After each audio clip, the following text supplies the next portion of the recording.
Hi everyone, Heidi here. In my first video about what is unschooling, I suggested that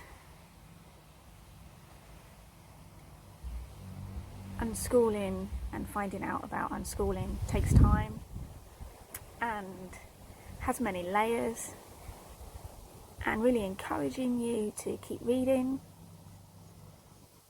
keep asking questions, find people who can support you and who've gone on the path ahead of you, hopefully in your local community, but if not, connect with like-minded people online. And in this one, going to try and give you something a bit more concrete, maybe something a little bit more to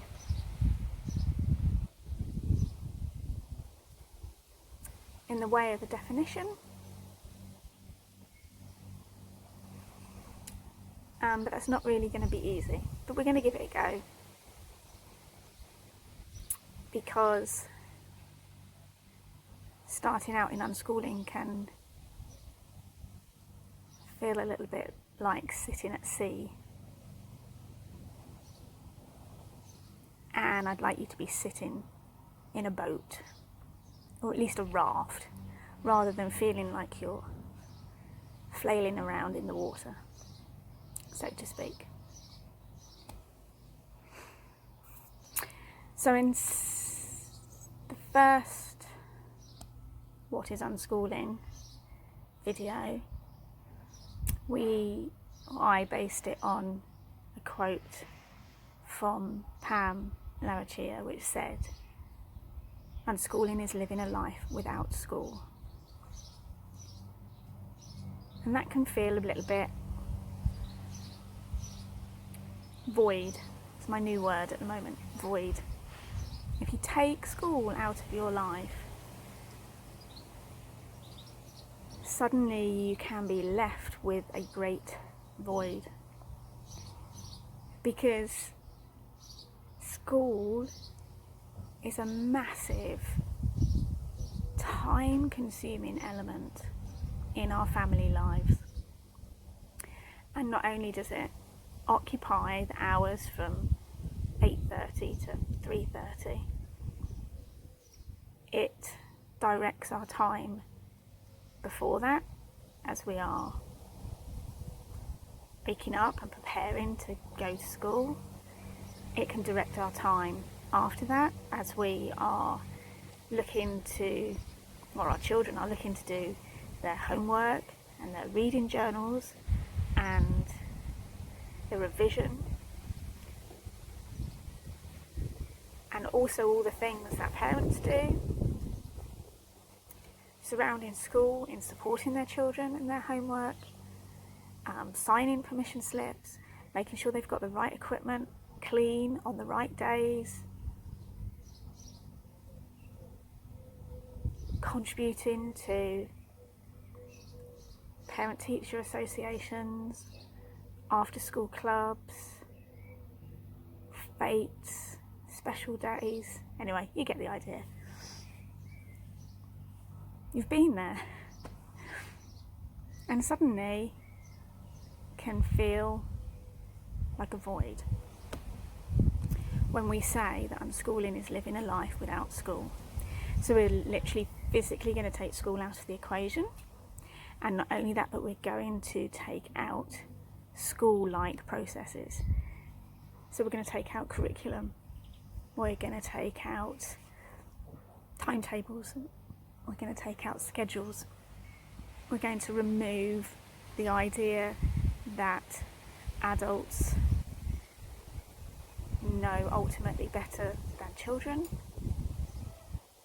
and stop adult interference and direction, compulsory direction in our children's lives. So now the void is even bigger, because now we're not physically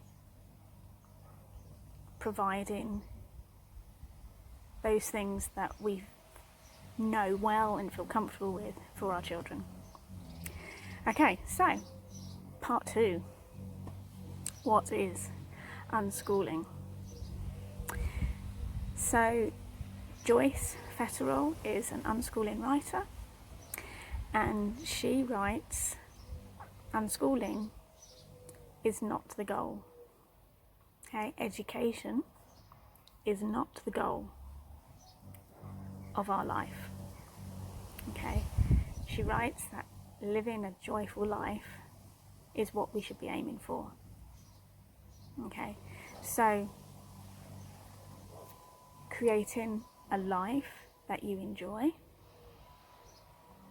and that your children enjoy, and the learning will follow.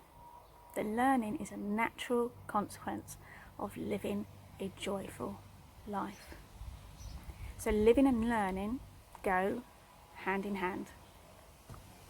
Living and learning are not separate pursuits.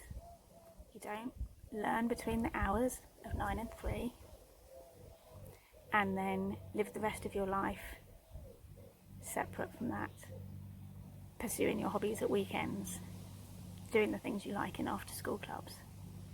Okay, living and learning are not separate pursuits. Living is learning, and education is life in itself. So we're going to create a life that you enjoy, that your children enjoy, and the learning will naturally follow. So we're going to be purposeful with that. We're going to seek the things that bring us joy. Okay, we're going to seek the things that interest us.